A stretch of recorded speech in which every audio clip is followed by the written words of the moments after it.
The Book of Ecclesiastes, Chapter 1.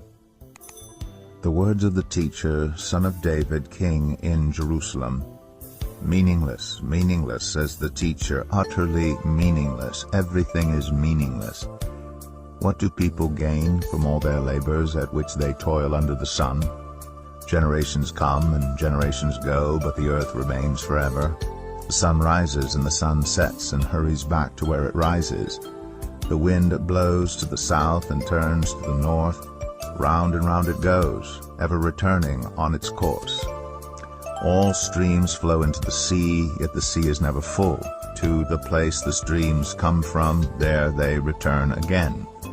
All things are wearisome, more than one can say. The eye never has enough of seeing, nor the ear its fill of hearing. What has been will be again. What has been done will be done again. There is nothing new under the sun. Is there anything of which one can say, "Look, this is something new"? It was here already long ago. It was here before our time. No one remembers the former generations, and even those yet to come will not be remembered by those who follow them. I, the teacher, was king over Israel in Jerusalem. I applied my mind to study and to explore by wisdom all that is done under the heavens. What a heavy burden God has laid on mankind. I have seen all the things that are done under the sun. All of them are meaningless, a chasing after the wind. What is crooked cannot be straightened. What is lacking cannot be counted. I said to myself, "Look, I have increased in wisdom more than anyone who has ruled over Jerusalem before me. I have experienced much of wisdom and knowledge. Then I applied myself to the understanding of wisdom and also of madness and folly. But I learned that this too is a chasing after the wind. For with much wisdom comes much sorrow. The more knowledge, the more grief." Ecclesiastes 2. I said to myself, "Come now, I will test you with pleasure to find out what is good." But that also proved to be meaningless. Laughter, I said, is madness. And what does pleasure accomplish? I tried cheering myself with wine and embracing folly, my mind still guiding me with wisdom. I wanted to see what was good for people to do under the heavens during the few days of their lives. I undertook great projects. I built houses for myself and planted vineyards. I made gardens and parks and planted all kinds of fruit trees in them. I made reservoirs to water groves of flourishing trees. I bought male and female slaves and had other slaves who were born in my house. I also owned more herds and flocks than anyone in Jerusalem before me. I amassed silver and gold for myself and the treasure of kings and provinces. I acquired male and female singers and a harem as well, the delights of a man's heart. I became greater by far than anyone in Jerusalem before me. In all this my wisdom stayed with me. I denied myself nothing my eyes desired. I refused my heart no pleasure. My heart took delight in all my labor, and this was the reward for all my toil. Yet when I surveyed all that my hands had done and what I had toiled to achieve, everything was meaningless, a chasing after the wind. Nothing was gained under the sun. Then I turned my thoughts to consider wisdom and also madness and folly. What more can the king's successors do than what has already been done? I saw that wisdom is better than folly, just as light is better than darkness. The wise have eyes in their heads, while the fool walks in the darkness. But I came to realize that the same fate overtakes them both. Then I said to myself, "The fate of the fool will overtake me also. What then do I gain by being wise?" I said to myself, "This too is meaningless. For the wise, like the fool, will not be long remembered. The days have already come when both have been forgotten. Like the fool, the wise too must die." So I hated life, because the work that is done under the sun was grievous to me. All of it is meaningless, a chasing after the wind. I hated all the things I had toiled for under the sun, because I must leave them to the one who comes after me. And who knows whether that person will be wise or foolish? Yet they will have control over all the fruit of my toil, into which I have poured my effort and skill under the sun. This too is meaningless. So my heart began to despair over all my toilsome labor under the sun. For a person may labor with wisdom, knowledge, and skill, and then they must leave all they own to another who has not toiled for it. This too is meaningless and a great misfortune. What do people get for all the toil and anxious striving with which they labor under the sun? All their days their work is grief and pain. Even at night their minds do not rest. This too is meaningless. A person can do nothing better than to eat and drink and find satisfaction in their own toil. This too, I see, is from the hand of God, for without Him who can eat or find enjoyment? To the person who pleases Him, God gives wisdom, knowledge, and happiness, but to the sinner He gives the task of gathering and storing up wealth to hand it over to the one who pleases God. This too is meaningless, a chasing after the wind. Ecclesiastes 3. There is a time for everything, and a season for every activity under the heavens, a time to be born and a time to die, a time to plant and a time to uproot, a time to kill and a time to heal, a time to tear down and a time to build, a time to weep and a time to laugh, a time to mourn and a time to dance, a time to scatter stones and a time to gather them, a time to embrace and a time to refrain from embracing, a time to search and a time to give up, a time to keep and a time to throw away, a time to tear and a time to mend, a time to be silent and a time to speak, a time to love and a time to hate, a time for war and a time for peace. What do workers gain from their toil? I have seen the burden God has laid on the human race. He has made everything beautiful in its time. He's also set eternity in the human heart. Yet no one can fathom what God has done from beginning to end. I know that there's nothing better for people than to be happy and to do good while they live, that each of them may eat and drink and find satisfaction in all their toil. This is the gift of God. I know that everything God does will endure forever. Nothing can be added to it and nothing taken from it. God does it so that people will fear Him. Whatever is has already been, and what will be has been before, and God will call the past to account. And I saw something else under the sun. In the place of judgment, wickedness was there. In the place of justice, wickedness was there. I said to myself, God will bring into judgment both the righteous and the wicked, for there will be a time for every activity, a time to judge every deed. I also said to myself, as for humans, God tests them so that they may see that they are like the animals. Surely the fate of human beings is like that of the animals. The same fate awaits them both. As one dies, so dies the other. All have the same breath. Humans have no advantage over animals. Everything is meaningless. All go to the same place. All come from dust, and to dust all return. Who knows if the human spirit rises upward, and if the spirit of the animal goes down into the earth? So I saw that there is nothing better for a person than to enjoy their work, because that is their lot. For who can bring them to see what will happen after them? Ecclesiastes 4. Again I looked, and saw all the oppression that was taking place under the sun. I saw the tears of the oppressed, and they have no comforter. Power was on the side of their oppressors, and they have no comforter. And I declared that the dead who had already died are happier than the living who are still alive. But better than both is the one who has never been born, who has not seen the evil that is done under the sun. And I saw that all toil and all achievement spring from one person's envy of another. This too is meaningless, a chasing after the wind. Fools fold their hands and ruin themselves. Better one handful with tranquility than two handfuls with toil and chasing after the wind. Again I saw something meaningless under the sun. There was a man all alone. He had neither son nor brother. There was no end to his toil. Yet his eyes were not content with his wealth.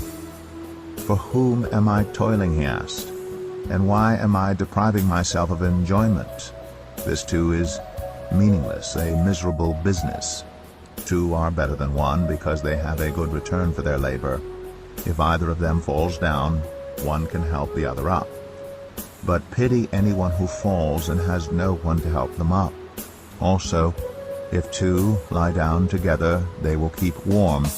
But how can one keep warm alone?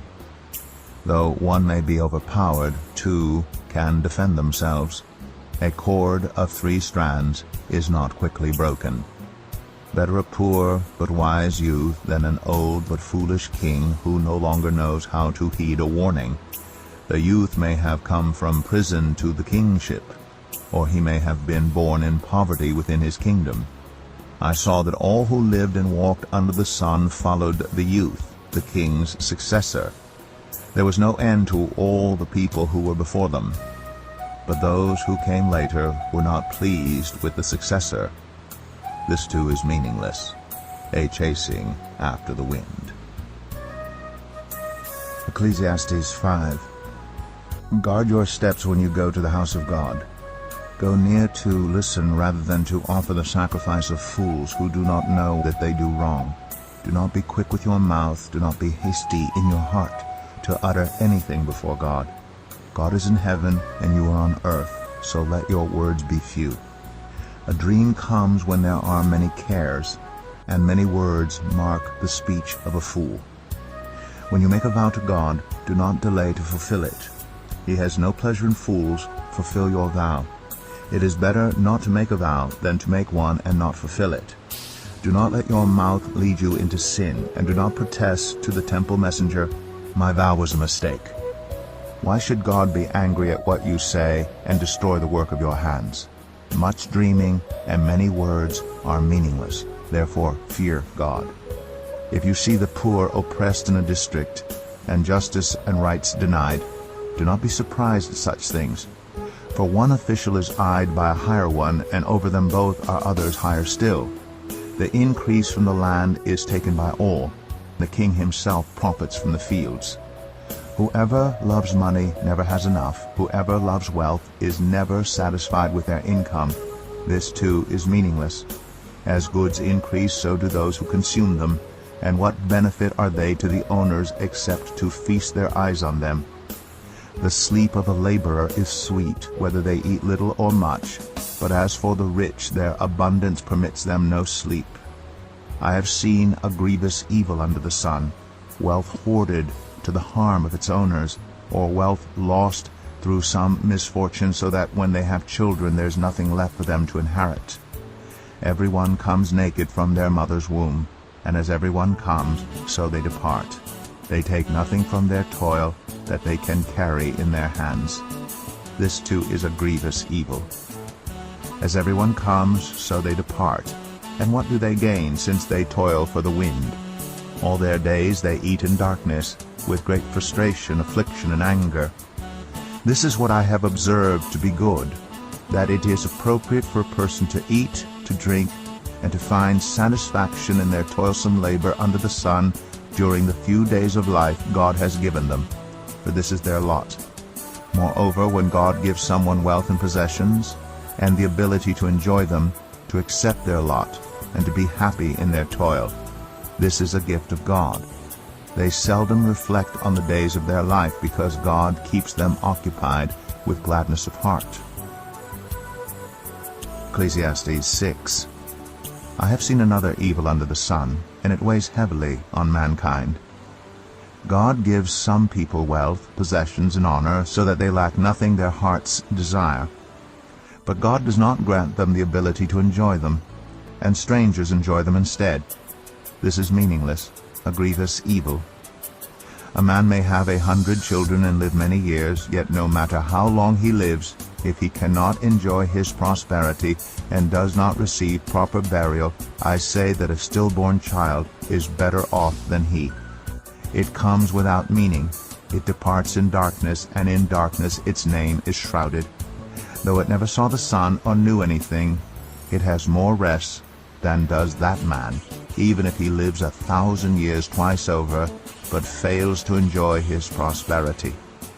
Do not all go to the same place?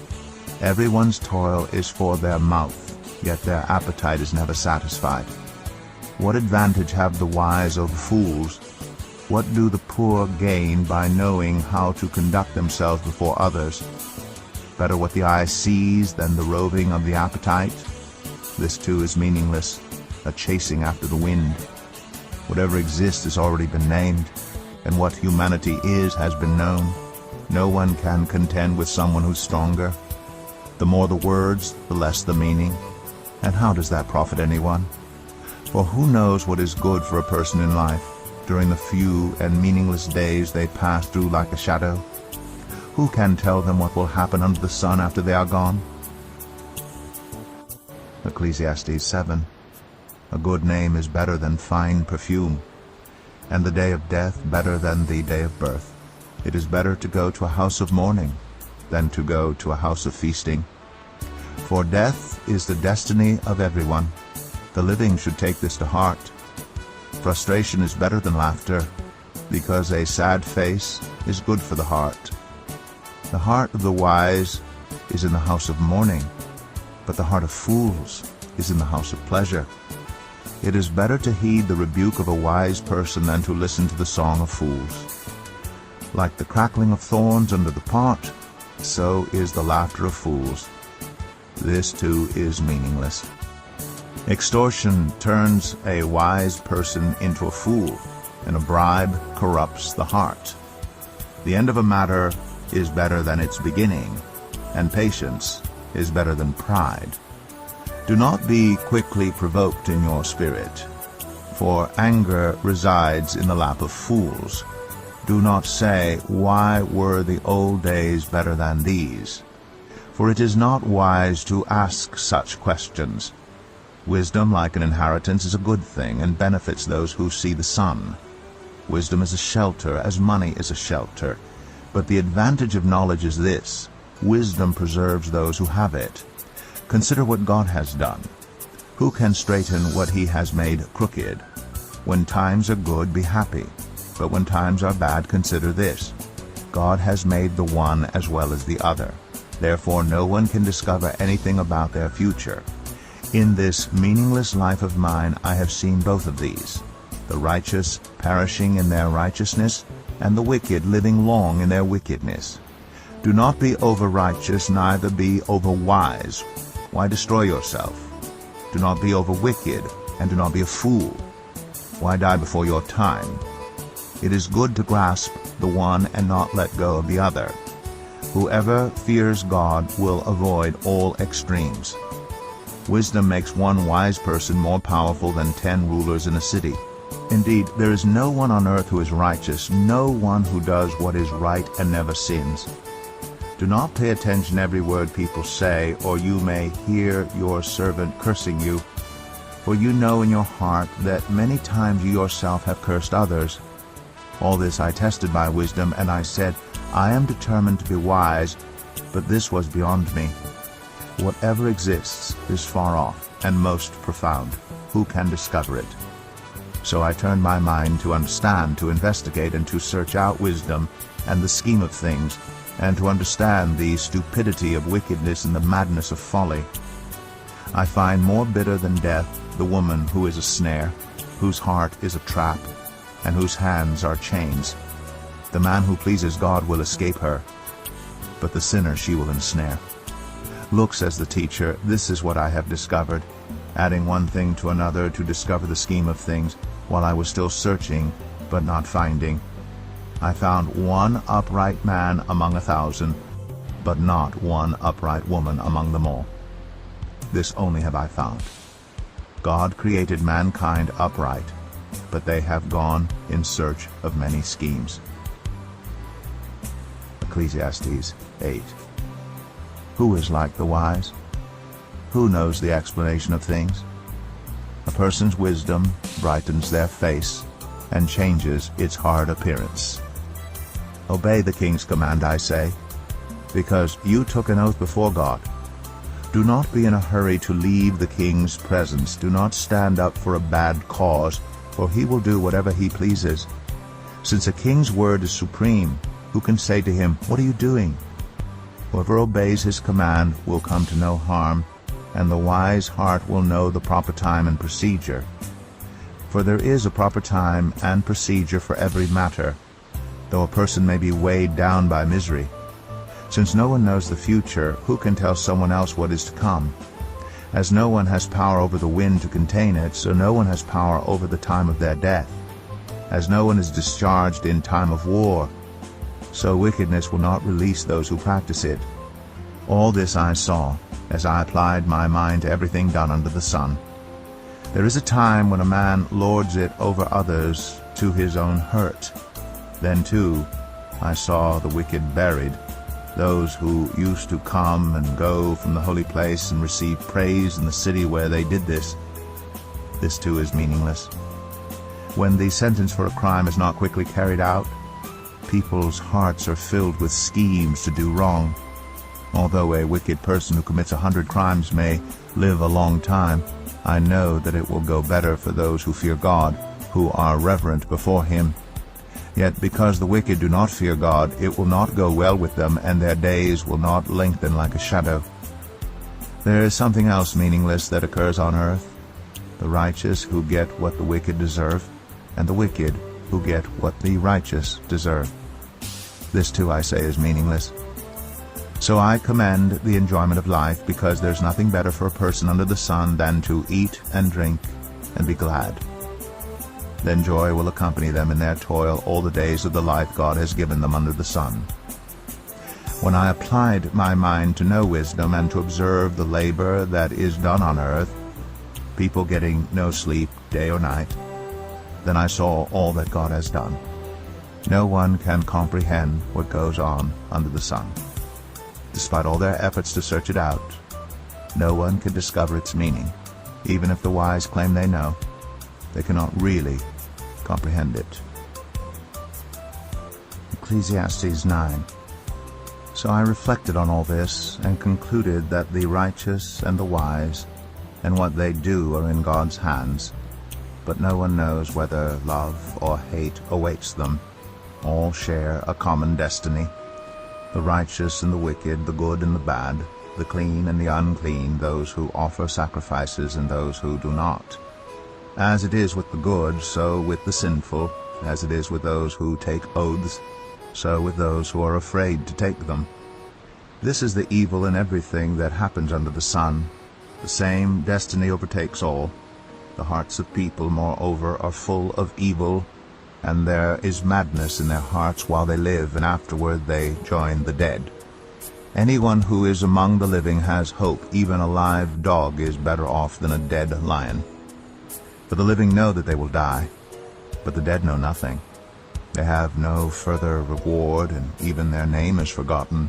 Their love, their hate, and their jealousy have long since vanished. Never again will they have a part in anything that happens under the sun.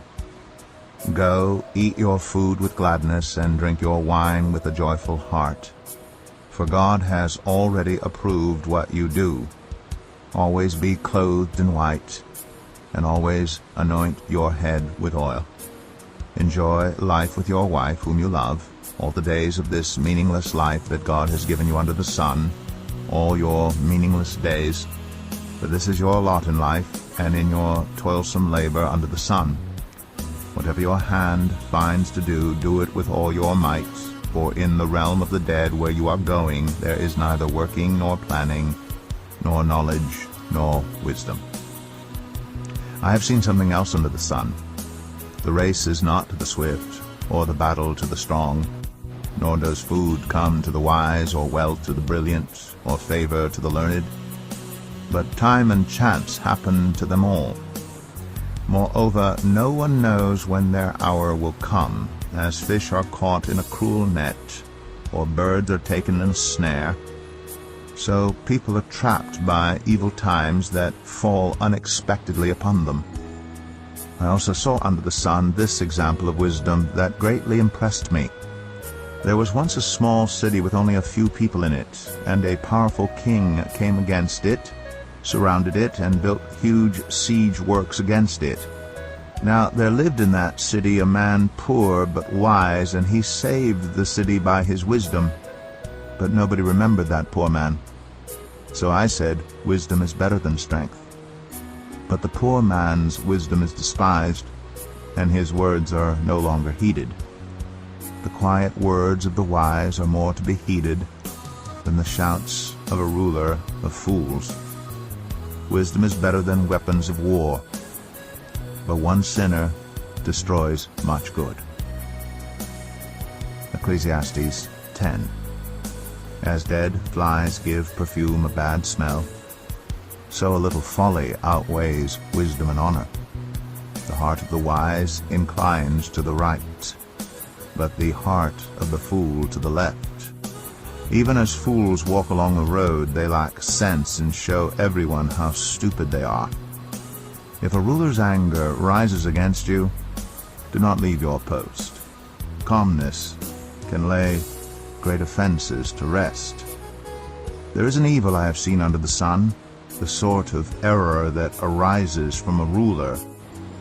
Fools are put in many high positions, while the rich occupy the low ones. I have seen slaves on horseback, while princes go on foot like slaves. Whoever digs a pit may fall into it. Whoever breaks through a wall may be bitten by a snake. Whoever quarries stones may be injured by them. Whoever splits logs may be endangered by them. If the axe is dull and its edge unsharpened, more strength is needed, but skill will bring success. If a snake bites before it is charmed, the charmer receives no fee. Words from the mouth of the wise are gracious, but fools are consumed by their own lips. At the beginning their words are folly, at the end they are wicked madness, and fools multiply words. No one knows what is coming. Who can tell someone else what will happen after them? The toil of fools wearies them. They do not know the way to town. Woe to the land whose king was a servant, and whose princes feast in the morning. Blessed is the land whose king is of noble birth, and whose princes eat at a proper time, for strength, not for drunkenness. Through laziness the rafters sag. Because of idle hands the house leaks. A feast is made for laughter. Wine makes life merry, and money is the answer for everything. Do not revile the king even in your thoughts, or curse the rich in your bedroom, because a bird in the sky may carry your words, and a bird on the wing may report what you say. Ecclesiastes 11. Ship your grain across the sea. After many days you may receive a return. Invest in 7 ventures, yes, in 8. You do not know what disaster may come upon the land. If clouds are full of water, they pour rain on the earth. Whether a tree falls to the south or to the north, in the place where it falls, there it will lie. Whoever watches the wind will not plant. Whoever looks at the clouds will not reap. As you do not know the path of the wind, or how the body is formed in a mother's womb, so you cannot understand the work of God, the maker of all things. Sow your seed in the morning, and at evening let your hands not be idle. For you do not know which will succeed, whether this or that, or whether both will do equally well. Light is sweet, and it pleases the eyes to see the sun. However many years anyone may live, let them enjoy them all. But let them remember the days of darkness, for there will be many. Everything to come is meaningless. You who are young, be happy while you are young, and let your heart give you joy in the days of your youth. Follow the ways of your heart in whatever your eyes see, but know that for all these things God will bring you into judgment. So then, banish anxiety from your heart, and cast off the troubles of your body, for youth and vigor are meaningless. Ecclesiastes 12. Remember your Creator in the days of your youth, before the days of trouble come, and the years approach when you will say, I find no pleasure in them.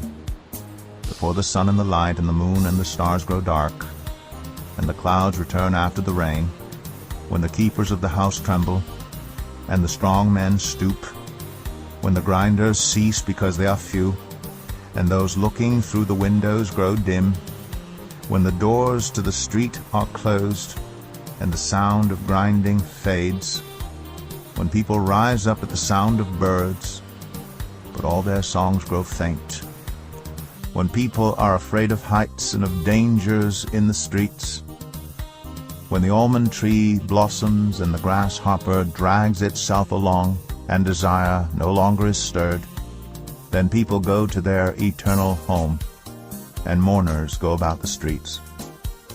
Remember him before the silver cord is severed, and the golden bowl is broken, before the pitcher is shattered at the spring, and the wheel broken at the well, and the dust returns to the ground it came from, and the spirit returns to God who gave it. Meaningless? Meaningless, says the teacher. Everything is meaningless. Not only was the teacher wise, but he also imparted knowledge to the people. He pondered and searched out and set in order many proverbs. The teacher searched to find just the right words, and what he wrote was upright and true. The words of the wise are like goads, their collected sayings like firmly embedded nails, given by one shepherd. Be warned, my son, of anything in addition to them. Of making many books there is no end, and much study wearies the body. Now all has been heard. Here is the conclusion of the matter. Fear God, and keep his commandments. For this is the duty of all mankind. For God will bring every deed into judgment, including every hidden thing, whether it is good or evil.